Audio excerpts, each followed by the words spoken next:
کے ساتھ سفر کر رہا ہے اور میں نے جب اس سے یہ پوچھا ہے کہ تیرے پاس بھی کوئی رقم موجود ہے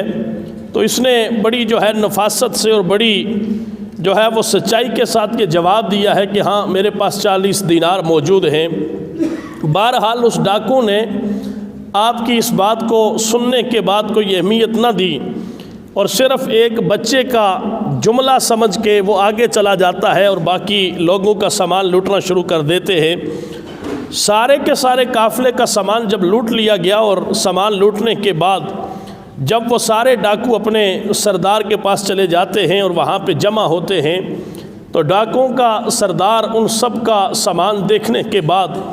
ان سے یہ سوال کرتا ہے کہ آپ نے سارے ڈاکوؤں کا وہ سارے قافلے والوں کا سامان آپ نے لوٹ لیا ہے، یہ تو بتاؤ کہ کوئی ایسا شخص بچا تو نہیں ہے کہ جس کا سامان آپ نے نہ لوٹا ہو یا وہ آپ کے لوٹنے کے اس عمل سے بچ گیا ہو۔ تو سردار نے جب یہ پوچھا تو سارے ڈاکو یہ کہنے لگے کہ حضور ہم نے ہر شخص کی جامع تلاشی لی ہے اور ہر شخص کے پاس جو بھی سامان تھا بڑی احتیاط سے اور بڑی محنت سے ہم نے سارے قافلے والوں کا سامان لوٹ لیا ہے۔ یہ بات کرنے کے بعد جب بادشاہوں کا سردار ڈاکوؤں کا سردار ان سے یہ ساری بات گفت و شنید کرنے کے بعد یہ کہتا ہے کہ کوئی ایسا شخص بچ تو نہیں گیا کہ جس سے آپ نے سامان نہ لوٹا ہو۔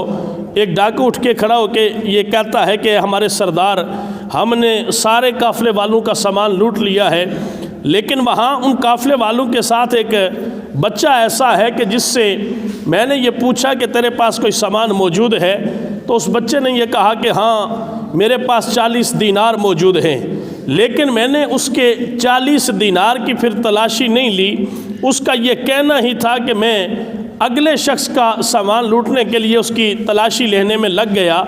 اس ایک بچے کے علاوہ ہم نے ہر شخص کا سامان لوٹ لیا ہے اور بڑی احتیاط سے ہر آدمی کی تلاشی لی ہے۔ اب قافلے والوں کے پاس کوئی ایسی چیز نہیں بچی کہ جس کو ہم نے لوٹنے سے چھوڑ دیا ہو۔ وہ بادشاہ جو سردار تھا ڈاکوؤں کا وہ یہ کہتا ہے کہ اگر اس بچے نے یہ اقرار کیا ہے کہ 40 دینار میرے پاس موجود ہے تو پھر آپ نے اس کی تلاشی کیوں نہیں لی؟ تو جو ڈاکو ان سردار کے سامنے جو کھڑا تھا وہ کہنے لگا کہ حضور اس بچے کی عمر اتنی چھوٹی ہے کہ اگر وہ اتنا شعور رکھتا اور اگر اتنی سمجھداری اس کے اندر موجود ہوتی تو وہ انکار کر دیتا اور اس کے 40 دینار بچ سکتے تھے۔ اگر اس کے پاس اتنی دولت موجود ہوتی تو وہ یہ اقرار نہ کرتا اور اس کی یہ دولت وہ بچ سکتی تھی۔ اس کے پاس اس کی بات سے یہ اندازہ ہوتا ہے کہ کوئی دولت موجود نہیں ہے، ویسے ہی بچہ ہے اور بچہ ہونے کی وجہ سے اس نے 40 دینار ہونے کا ہمارے سامنے یہ اقرار کر دیا ہے۔ ڈاکوؤں کا جو سردار تھا وہ پھر بھی کہتا ہے کہ نہیں، جا کے دوبارہ اس بچے کو بلا کے میرے پاس لے کے آؤ۔ جب اللہ کی طاقت اور اللہ کی قدرت اپنے کسی بھٹکے ہوئے انسان کو راہ ہدایت عطا فرمانا چاہتی ہے تو اس کے لیے کوئی نہ کوئی سبب اور ذریعہ پیدا فرما دیتی ہے۔ جب اللہ تبارک و تعالی کسی نہ کسی انسان کی ہدایت کا جب ذریعہ پیدا فرماتا ہے تو اس انسان کے لیے ایسے اعمال ظاہر فرما دیتا ہے، ایسی نشانیاں ظاہر فرما دیتا ہے، ایسی حکمت بری وہ مثالیں اس کے سامنے رکھ دیتا ہے جس کی وجہ سے وہ بھٹکا ہوا انسان ہدایت کے راستے پہ گامزن ہو جاتا ہے۔ جب ڈاکوؤں کے سردار نے اس ڈاکو سے یہ کہا کہ اس بچے کو بلا کے لاؤ جس نے یہ کہا ہے کہ میرے پاس 40 دینار موجود ہیں، جب حضرت سیدنا شیخ عبد القادر جیلانی رضی اللہ تعالی عنہ کو ڈاکوؤں کے سردار کے سامنے پیش کیا گیا تو ڈاکوؤں کے سردار نے ان سے یہ کہا کہ بیٹے تیرے پاس کوئی رقم موجود ہے، دولت موجود ہے؟ تو آپ نے پھر ڈاکوؤں کے سردار کے سامنے بھی یہی جملہ کہا کہ ہاں میرے پاس 40 دینار موجود ہے۔ ڈاکوؤں کا سردار بڑا حیران ہوا اور کہتا ہے کہ بیٹے تیرے پاس 40 دینار اگر موجود ہیں تو وہ رکھے کہاں ہیں، نظر نہیں آ رہے؟ تو حضرت سیدنا شیخ عبد القادر جیلانی یہ فرماتے ہیں کہ میری ماں نے میری گدڑی کے اندر سی کے وہ رے دیے تھے، میرے جسم کے ساتھ یہ جو گدڑی ہے اس گدڑی کے اندر فلاں جگہ پہ میری ماں نے وہ سی کے رکھے ہوئے ہیں۔ ڈاکوؤں کے سردار نے ڈاکو سے کہا کہ ہاں اس کی تلاشی لو اور جس جگہ پہ یہ 40 دینار بتا رہا ہے اس کے وہ دینار اس سے لے لیے جائے۔ جب تلاشی لی گئی تو واقعتاً وہاں پہ 40 دینار آپ کی قمیض کے اندر، اس گدڑی کے اندر آپ کی والدہ محترمہ نے بڑی احتیاط سے سی کے رکھے تھے۔ ڈاکوؤں کا سردار بڑا حیران ہوا اور آپ سے یہ عرض کرتا ہے کہ اے بچے، آپ کی والدہ نے تو بڑی رازداری سے یہ آپ کے پیسے یہاں پہ سیے ہوئے تھے، اور اگر آپ یہ کہہ دیتے کہ میرے پاس کوئی رقم موجود نہیں ہے تو آپ کے یہ پیسے بچ سکتے تھے۔ لیکن سیدنا شیخ عبد القادر جیلانی رضی اللہ تعالیٰ عنہ نے بڑی محبت سے یہ جملہ عطا فرمایا۔ آپ نے فرمایا کہ اے ڈاکوؤں کے سردار، میری ماں نے گھر سے نکلتے ہوئے مجھے یہ وصیت فرمائی تھی کہ اے بیٹے، جو مرضی ہو جائے تو نے جھوٹ نہیں بولنا۔ اگر میں یہ کہہ دیتا کہ میرے پاس کوئی رقم موجود نہیں ہے تو میرے پیسے تو بچ سکتے تھے، لیکن اپنی ماں کے ساتھ جو میں وعدہ کر کے آیا تھا وہ وعدہ ٹوٹ جاتا، اور اپنی ماں کے ساتھ جو میں وعدہ کر کے آیا تھا کہ ماں میں کسی حال کے اندر بھی جھوٹ نہیں بولوں گا، تو میں اپنی ماں کے ساتھ اس وعدے کی پاسداری کے اندر جو ہے وہ خیانت کر گزرتا۔ اس لیے جب آپ نے مجھ سے پوچھا کہ تیرے پاس کوئی رقم موجود ہے تو میں نے کہا ہاں میرے پاس 40 دینار موجود ہے۔ ڈاکوؤں کے سردار کے اوپر آپ کے اس جملے کا بڑا اثر ہوا کہ یار اتنا چھوٹا بچہ ہے، ماں کے ساتھ ایک وعدہ کیا ہے اور اپنی ماں کے ساتھ کیے ہوئے اس وعدے کا اتنا حیا کر رہا ہے کہ اپنی دولت کو داؤ پہ لگا رہا ہے، اپنی دولت کے حوالے سے ہمارے سامنے اقرار کر رہا ہے، لیکن اپنی ماں کے ساتھ جو اس نے وعدہ کیا ہے اس وعدے کے اندر وعدہ خلافی نہیں کر رہا۔ جب ڈاکوؤں کے سردار نے آپ کے اس جملے کو سنا تو وہ زاروں کے تار رونا شروع ہو گیا اور کہنے لگا کہ اے بچے، تیرا مقام کتنا اعلیٰ ہے اور میں کتنا اس کائنات کا بدبخت انسان ہوں۔ تو اپنی ماں کے ساتھ جو وعدہ کر کے گھر سے نکلا ہے اس وعدے کو توڑنے کا خیال تک تیرے دل میں نہیں آتا۔ میں اپنے رب سے جو وعدہ کر کے آیا تھا ہر وقت اور ہر لمحہ اللہ کے ساتھ کیے ہوئے اس وعدے کو توڑ بھی رہا ہوں اور اللہ کی نافرمانی میں وقت گزار بھی رہا ہوں۔ اس ڈاکوؤں کے سردار نے آپ کے اس عمل سے متاثر ہو کے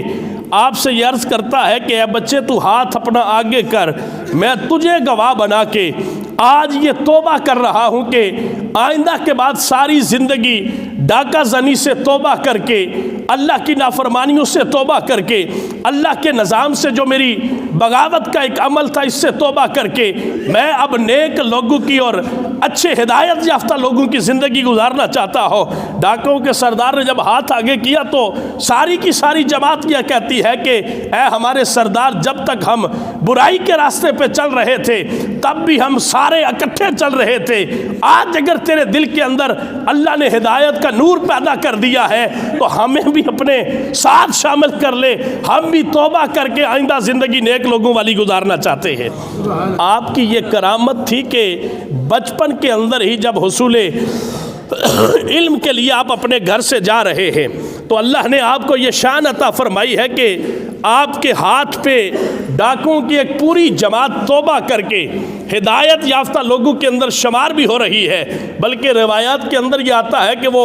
ڈاکوؤں کا جو سردار تھا شیخ احمد بدوی، وہ بعد میں اللہ کا برگزیدہ ولی ہو کے گزرا ہے اور رب کائنات نے اس کی زندگی کے اندر ایسا انقلاب پیدا فرمایا کہ اس کی وجہ سے آگے لوگوں کو، کئی لوگوں کو اللہ نے ہدایت عطا فرمائی ہے۔ یار جو شخص پڑھنے کے لیے جا رہا ہو اور اس کے پڑھنے کے لیے جانے کے وقت اللہ نے اس کے ہاتھ کے اندر، اس کی زبان کے اندر اتنی تاثیر رکھی ہے کہ جس کی وجہ سے لوگ ہدایت کے راستے پہ ڈاکو بھی توبہ کر کے اس کی جماعت کے اندر داخل ہو کے ہدایت حاصل کرتے ہیں۔ اگر پڑھنے کے لیے جاتے ہوئے جس کی یہ شان تھی، جب وہ پڑھ کے واپس آیا ہوگا تو رب نے اس کو کتنے مقامات سے نوازا ہوگا۔ میں ایک چھوٹی سی بات عرض کر دینا چاہتا ہوں کہ آپ کا مقام، آپ کی شرف اور آپ کی حیثیت کے حوالے سے آپ کو رب کائنات نے یہ مقام عطا فرمایا تھا کہ آپ کی والدہ بھی صالحہ تھی اور آپ کے والد محترم بھی انتہائی متقی اور پرہیزگار تھے۔ میں ایک بات کرنا آپ کے سامنے بڑی ضروری سمجھتا ہوں۔ آپ کے والد محترم حضرت عبداللہ سومئی رضی اللہ تعالیٰ عنہ کے بارے میں یہ بیان کیا جاتا ہے کہ آپ ایک نہر کے کنارے بیٹھ کے وضو فرما رہے تھے اور وضو فرماتے ہی آپ نے دیکھا کہ نہر کے اندر ایک سیب جو ہے وہ تیرتا ہوا آ رہا ہے۔ آپ نے وہ سیب اٹھایا اور اس سیب کو کھایا۔ سیب جب کھانے کے بعد آپ کے دل میں یہ خیال پیدا ہوا کہ یہ تو مال لقطہ تھا اور کسی کا سامان تھا، کسی کا یہ سیب تھا اور میں نے بغیر پوچھے اس کا یہ سیب کھا لیا ہے، اب اللہ کی بارگاہ کے اندر یہ رزق حرام شمار ہوگا اور قیامت کے دن اس کے اوپر میرا مواخذہ ہوگا۔ آپ نے اسی نہر کے کنارے چلنا شروع فرما دیا کہ میں جس مالک کا یہ سیب یہاں نہر کے اندر تیرتا ہوا آیا اور میں نے بغیر مالک کے پوچھے یہ کھایا ہے، اس کی اجازت لینے کے لیے جاؤں گا اور اس کو یہ کہوں گا کہ بغیر تیرے پوچھے میں نے یہ سیب کھایا ہے، جب تک وہ مجھے معاف نہیں کرے گا تب تک میں اس آدمی کے پاس رہ کے اپنی معافی کا سوال کرتا رہوں گا۔ آپ سیدھے گئے، ابو موسیٰ صالح جنگی دوست آپ کی بارگاہ کے اندر پوچھتے پوچھتے آپ نے دیکھا کہ ایک جگہ پہ سیبوں کا ایک باغ ہے اور اس باغ کے جو ٹہنیاں ہیں وہ لٹک رہی ہیں اس پانی کے اندر، تو آپ کو یہ یقین ہو گیا کہ لازماً یہ جو ہے وہ لازماً جو ہے یہ جو سیب یہاں اس نہر کے اندر گرا ہے یہ لازماً اسی باغ کا ہوگا۔ آپ نے باغ کے مالک کا نام پوچھتے پوچھتے اس کے گھر آپ چلے جاتے ہیں، گھر جا کے ملاقات کا سبب بتایا تو آپ فرمانے لگے کہ اے اللہ کے بندے میں تیرے پاس اس لیے آیا ہوں کہ میں نے بغیر پوچھے تیرے باغ کا سیب کھایا ہے۔ انہوں نے کہا وہ کیسے؟ کہا میں ایک جگہ وضو کر رہا تھا کہ آپ کے اس باغ کا سیب جو ہے وہ پانی کے اندر تیرتا ہوا میرے سامنے گیا، میں نے وہ سیب اٹھا کے کھا لیا، اب میرے اندر کی بے چینی ہے کہ جب تک آپ مجھے معاف نہیں فرمائیں گے میرا رب بھی مجھے معاف نہیں فرمائے گا، تو میں اس لیے آپ کے پاس آیا ہوں کہ آپ مجھے معاف فرما دے جو بغیر پوچھے میں نے آپ کا سیب جو ہے وہ استعمال کیا ہے۔ تو ابو صالح موسیٰ جنگی دوست آپ بھی اللہ کے نیک برگزیدہ ولی تھے، آپ نے پہچان لیا کہ جس کے اندر اللہ نے اتنا تقوی کا نور پیدا فرمایا ہے اور جوانی کی حالت کے اندر اللہ نے جس کو اتنی خدا خوفی عطا فرمائی ہے، یہ کوئی عام شخص نہیں ہے، رب کائنات نے اس کو کائنات کے اندر بھیج کے اس کے نصیبوں کے اندر رب نے بڑے فیصلے فرمانے ہیں۔ آپ نے کہا کہ اے بیٹے تو نے سیب استعمال کیا ہے بغیر پوچھے، اب جب تک میں تجھے معاف نہیں کروں گا تب تک تو جو ہے وہ اپنے آپ کو معافی کے لائق نہ سمجھنا۔ عرض کرتے ہیں معافی کیسے ہوگی؟ تو آپ فرمانے لگے کہ 12 سال تک جس باغ کا تو نے سیب کھایا ہے 12 سال تک تو نے اس باغ کی خدمت کرنی ہے اور وہاں اس باغ کے درختوں کی گوڈی کرنی ہے۔ آپ نے کہا یہ فیصلہ منظور ہے۔ 12 سال تک آپ اس باغ کی گوڈی کرتے رہے جس باغ کا آپ نے ایک سیب کھایا تھا۔ یہ اللہ کی حکمت تھی، اللہ کی قدرت تھی، اور رہتی دنیا تک رب کائنات نے ان دو بزرگوں کی شان کو ظاہر فرمانا تھا اور رب ان کے اعمال کو ظاہر فرمانا چاہتا ہے۔ اب 12 سال تک گوڈی کرتے ہیں، 12 سال کے بعد وہ کہنے لگے کہ جاؤ جا کے باغ سے ایک سیب توڑ کے لے کے آؤ۔ اب باغ کے اندر گئے اور بڑا جو ہے وہ ایک عجیب سا سیب توڑ کے لے کے واپس جب پلٹے تو آپ نے جب وہ سیب کھایا اور سیب کھانے کے بعد فرماتے ہیں کہ 12 سال تجھے ہو گئے سیب کے اندر باغ کے اندر گوڈی کرتے ہوئے، ابھی تک تجھے یہ نہیں پتا چلا کہ کون سا سیب کھانے کے قابل ہوتا ہے اور کون سا کھانے کے قابل نہیں ہوتا۔ یہ دیکھ تو کچا سیب لے کے آیا اور اس کے اندر رس بھی موجود نہیں ہے۔ آپ نے اللہ کی قسم اٹھا کے یہ کہا کہ میں قسم اٹھا کے کہہ سکتا ہوں کہ 12 سال تک میں نے آپ کے باغ کے اندر سیب کے درختوں کی گوڈی تو کی ہے لیکن نگاہ اٹھا کے میں نے باغ کے سیبوں کو دیکھا تک بھی نہیں تھا۔ میرا کام صرف گوڈی کرنا تھا، سیب کھانا تلاش کرنا نہیں تھا۔ انہوں نے پھر اگلا وار کر دیا، کہا میرے گھر کے اندر میری بیٹی ہے جو آنکھوں سے دیکھ نہیں سکتی، کانوں سے سن نہیں سکتی، زبان سے بول نہیں سکتی، تو اس کے ساتھ شادی کرے گا تو تب میں تجھے تیرے اس گناہ کو معاف کروں گا۔ اب میں وہ لوگ جو 11ویں کی دیگ پکاتے ہیں اور سیدنا شیخ عبد القادر جیلانی کی محبت کے اندر بڑا جو ہے وہ اہتمام کرتے ہیں، میرا صرف ان سے اتنا سوال ہے کہ ان کا مقام دیکھو، بغیر پوچھے ایک سیب کھایا، 12 سال تک اس کی معافی کے لیے جو ہے وہ ایک باغ کے اندر گوڈی کرتے رہے۔ آپ بھی دیکھ لیا کریں کہ جن پیسوں سے آپ عبد القادر کے نام کی دیگ پکا رہے ہیں کیا وہ حلال کے پیسے ہیں یا حرام کے پیسے ہیں؟ جن کے ذریعے آپ دیگ پکا کے سیدنا شیخ عبد القادر جیلانی کی روح کو ایصال ثواب کرنا چاہتے ہیں، انہوں نے تو اپنی زندگی اتنی طہارت سے گزاری، اتنی پاکی سے گزاری، اتنی احتیاط سے گزاری، لیکن اگر کوئی شخص ان سے محبت کا دعویٰ بھی کرتا ہو اور حرام کے پیسوں سے 11ویں والے کے نام کی دیگیں بھی تقسیم کرتا ہو، وہ 11ویں والے سے محبت نہیں کر رہا بلکہ 11ویں والے سے اس کی عداوت ہے اور ان کے فیض سے اپنے آپ کو محروم کر رہا ہے۔ آپ نے جب کہا کہ میں آپ کی اس بیٹی سے شادی بھی کر سکتا ہوں لیکن گناہ معاف ہو جائے گا، کہا گناہ معاف ہو جائے گا، اس شرط کے اوپر نکاح ہو گیا۔ نکاح کے بعد جب آپ نے دلہن کے کمرے کے اندر گئے تو بھاگ کے باہر نکلے، چوکھٹ آپ کے سر کے اندر لگی تو ابو موسیٰ صالح جنگی یہ فرمانے لگے کہ بیٹا دوڑ کے باہر کیوں بھاگ رہا ہے؟ تو آپ فرمانے لگے کہ وہ جس لڑکی کا آپ بتا رہے تھے کہ آنکھوں سے نابینا ہے، کانوں سے سن نہیں سکتی، زبان سے بول نہیں سکتی، میں جس کمرے میں گیا ہوں یہاں پہ تو انتہائی خوبرو اور خوبصورت جوان لڑکی بیٹھی ہے، وہ تو دیکھ بھی سکتی ہے، سن بھی سکتی ہے، بات بھی کر سکتی ہے، یہ تو کسی اور کمرے کے آپ نے مجھے بھیج دیا ہے۔ ایک سیب کھایا تھا اور اس کی سزا جو ہے وہ 12 سال بھگتنی پڑی ہے۔ اگر کسی کے نجائز جو ہے وہ کمرے کے غیر محرم کے کمرے میں چلا جاؤں تو میرے اوپر کتنا اللہ کا مزید عذاب نازل ہوگا، میں اس لیے اندر سے بھاگا ہوں۔ آپ نے فرمایا بیٹا یہ تیری ہی بیوی ہے اور میں نے اس لیے کہا تھا کہ یہ آنکھوں سے دیکھ نہیں سکتی، اس لیے کہ آج تک اس کی آنکھوں نے غیر محرم کوئی نہیں دیکھا، کانوں سے سنا نہیں ہے، اس لیے کہ آج تک اس نے کسی غیر محرم کے کلام کو نہیں سنا، میں اس لیے کہہ رہا تھا کہ یہ گونگی ہے، آج تک کسی غیر محرم سے اس نے کلام نہیں فرمایا۔ میرے بھائی جب رب کائنات ایسا باپ عطا فرماتا ہے، ایسی ماں عطا فرماتا ہے، تو پھر بیٹے بھی جب پیدا ہوتے ہیں تو ولیوں کے سردار بن جایا کرتے ہیں۔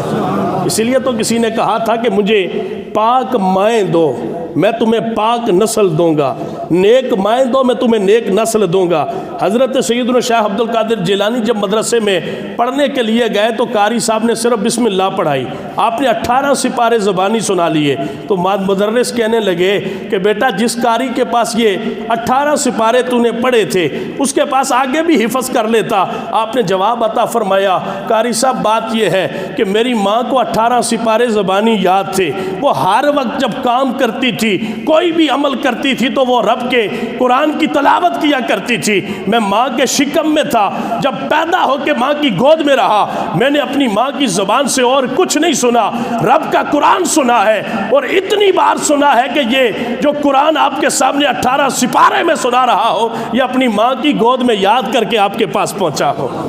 آج ہمارا رونا یہ ہے ہم یہ باتیں صرف کرنے کی حد تک کرتے ہیں، ہمارے معاشرے کے اندر ہماری مائیں کیسی ہیں؟ ہمارے معاشرے کے اندر گھر سے نکلنے والی مائیں کیا اپنی اولاد کو کوئی وصیت کرتی ہیں کہ بیٹا جھوٹ نہیں بولنا،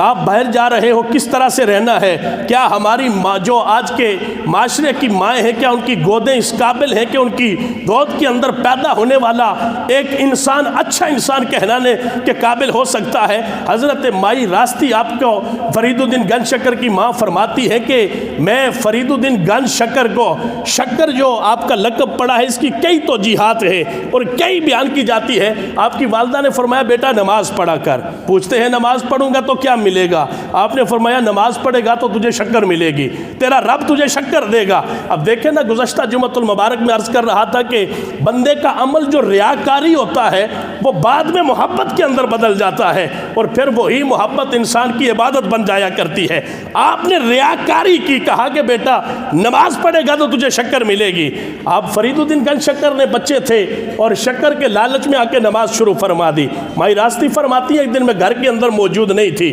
نماز کا وقت ہو گیا، میں اس ڈر کے اندر تھی کہ آج فرید الدین نماز تو پڑھے گا لیکن جا نماز کے نیچے شکر کی پڑیا میں نے نہیں رکھی۔ آپ فرماتی ہے جب میں گھر واپس آئی تو فرید الدین بڑا خوش تھا، میں نے کہا بیٹے خوش کیوں ہو؟ کہا ماں آج میں نے نماز پڑھی ہے، جب جان نماز اٹھا کے میں نے شکر کی پڑیا اٹھائی اس کی لذت اتنی آئی کہ میں اس وجہ سے آج خوش ہوں۔ آپ نے فرمایا بیٹا